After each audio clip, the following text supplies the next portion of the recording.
In this video, we'll be discussing about the moratorium that was recently announced by the government and whether or not you should go for it.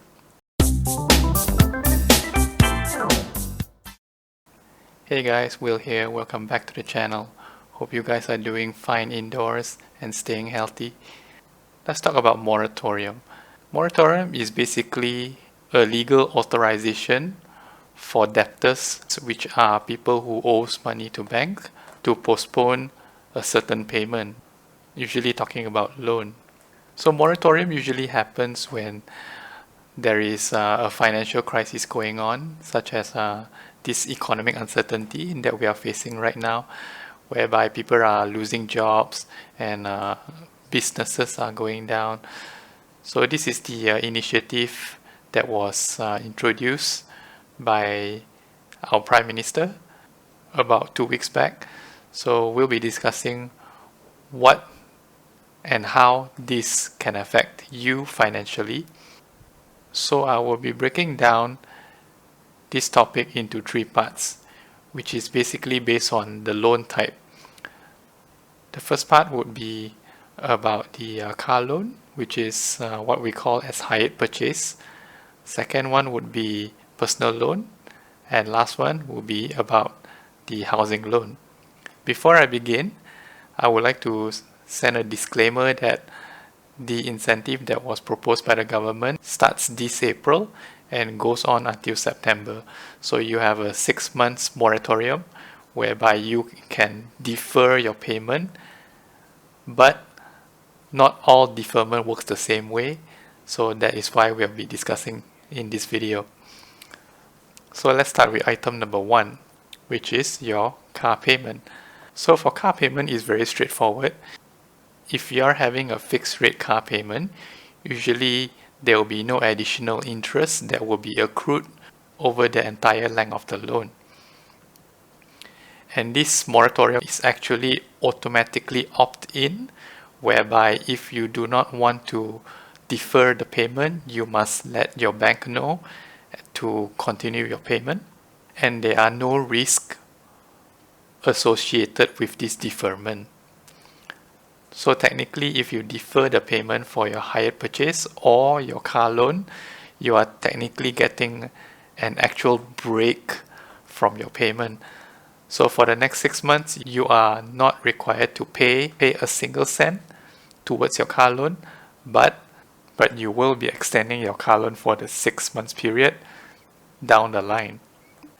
I don't see any downside to this other than probably a slight depreciation of the value of your car, because 6 months can push your car age 1 year, especially if you bought it towards the end of the year.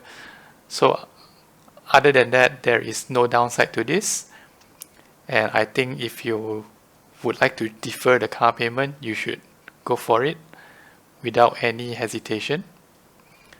So item number 2, which is personal loan.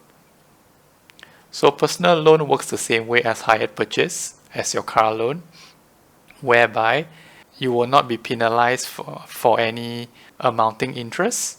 But the thing to note is not all lenders or not all banks will offer the 6 months moratorium. Most banks, yes, they do give you the 6 months, but I heard that Aeon Credit, which is under the Aeon Group, only gives 1 month moratorium. So to be on the safe side, it would be best to check with your lender or your bank to make sure what are the terms or the agreement for the moratorium, especially if you decide to push this back. And the last one, which is the housing loan, item number 3. This is by far the most complex one. And if you like this video, feel free to hit the like button, as it takes time for me to actually gather information and do the research for me to produce this video to simplify things for you guys. So for home loan, usually when you pay your usual repayment every single month, you are not just paying your interest, but you are paying interest plus your reducing balance of the house. So for example, let's say you pay 2,000 ringgit per month. and your interest component is 1,500 ringgit. So what this moratorium does is it takes away the reducing balance portion, which is the house value portion from the payment, but it is still accruing interest, which is your 1,500 ringgit, which you will not be paying if you decide to defer this for the next 6 months. So put it this way, if your interest is 1,500 ringgit times 6 months, you are effectively delaying 9,000 ringgit worth of payment to your loan. The latest update from banks are there will be no compounding interest, so for the next 6 months you will only be charged a flat rate of the interest that you owe the bank. But after 6 months, the flat interest rate might be compounded because after 6 months the moratorium period is already over. So if you owe 9,000 ringgit after the 6 months has passed, that 9,000 ringgit will continue to be charged interest, and actually down the line you will owe more than 9,000 ringgit. Unless you are actually having an Islamic house loan. So Islamic house loan actually forbids making profit from profit. So interest rate is considered as profit already. If you have an Islamic house loan, the bank is not allowed to charge interest on top of interest, or what we call as profit on top of profit. So if you decide to take the deferment for your housing loan, what should you do to try to counteract this compounding interest? The best way would be to increase your monthly payment and at the same time maintain the length of the payment. So for example, if let's say you skip out these 6 months but you still have another 25 years to go, work out with your bank and ask the bank how much extra payment you need to pay every single month for the next 25 years to make sure that you reduce the extra interest accrued, and also to maintain the period of repayment. So this will be the best way, a win-win situation whereby you are able to financially support yourself during this hard time, but at the same time, once you secure a job again and the economy is improving, you are able to make slightly higher payments to fulfill your loan obligations. So you come all the way to this point of the video. The question remains, should you opt for this moratorium? If you choose to defer your hired purchase or your car loan, by all means go ahead. There is no implication from deferment for this type of loan. Number 2, personal loan. Check with your lender to see whether or not you are able to take the moratorium for 6 months.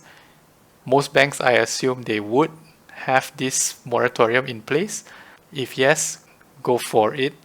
It's the same as the hired purchase. And the third one would be housing loan.